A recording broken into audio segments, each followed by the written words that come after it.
In the last 3 days, Donald Trump has politicized the Department of Justice in a way we have literally never seen before. And I talk a lot about mountains versus molehills, that not everything Donald Trump does is a mountain. This is a mountain. Okay, let's talk about it. So on Friday, Trump publicly called for the ouster of a guy named Erik Siebert, who you probably haven't heard of, but is the U.S. Attorney for the Eastern District of Virginia. And why Siebert matters is that he is in charge of the investigations into New York Attorney General Letitia James and former FBI Director James Comey. Now, these are both, prime time Donald Trump political enemies.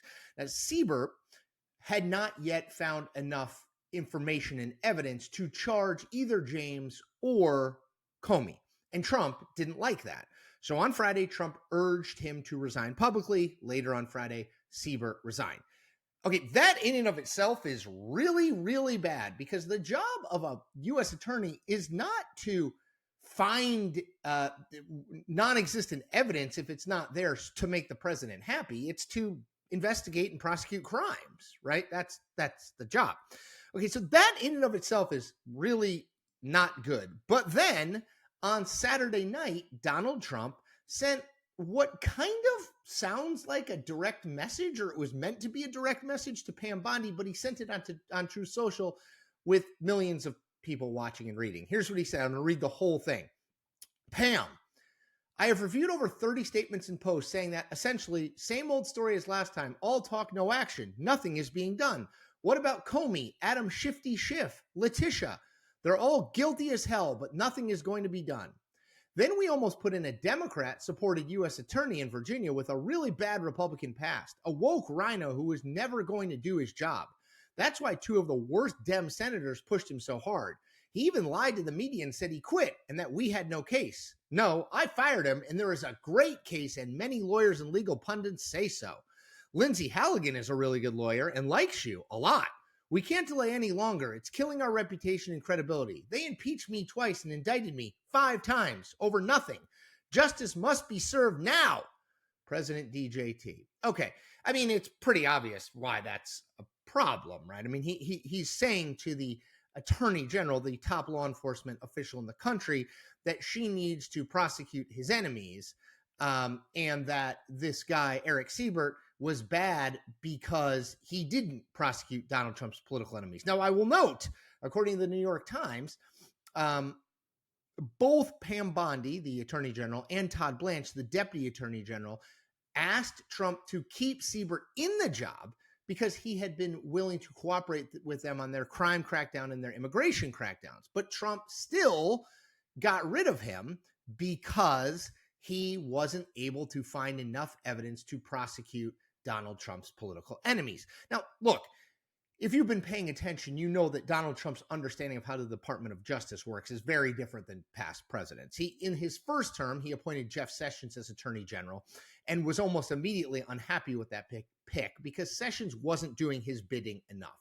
Trump thinks the Department of Justice should be his own investigatory and prosecutorial service, basically, and that the goal of the Department of Justice should be to solely go after his political enemies. Now, for the Republicans out there, do I think all 4 of the indictments of Donald Trump during the Biden years would have been brought if he wasn't running for president or a past president of the United States? No. I think the New York ones would not have been brought. So, yes, I think there was some politicizing, never can say that word, of the Department of Justice before, but I don't think Joe Biden was directing any of this. I think there were people there who didn't like Donald Trump. Now, Donald Trump is expressly directing the Department of Justice to not only go after his political enemies, but to find things. And if they don't find things, he's getting rid of those people and putting in people who presumably will find things. This is not how the Department of Justice has typically worked ever before. And as I said, when we're distinguishing between molehills and mountains, this is a mountain. The reshaping of the Department of Justice to be solely an arm of what Donald Trump wants, solely an arm to punish his political enemies. And I'll note, by the way, overlook his political friends. We learned over the weekend from MSNBC that Tom Homan, who now runs the immigration and deportation stuff for the White House, that Tom Homan accepted a bag of cash, $50,000 in cash, from 2 undercover FBI agents in September 2024 with the promise that he would steer government contracts their way. Homan's case was dropped by the FBI, the Trump-led FBI, because they didn't have enough evidence. So this is a mountain. This is something you need to latch onto, pay attention to, fixate on, because this matters, and it matters really, really big. I don't anticipate this getting any better. Donald Trump is going to be president for another 3.25 years. If he's doing this now, if he's removing U.S. attorneys who won't find enough dirt or evidence against the people he hates to charge them, and putting in people who will do that, if he's doing that now, what's he going to do over the next 3 years, I think, is a legitimate question to ask. All right.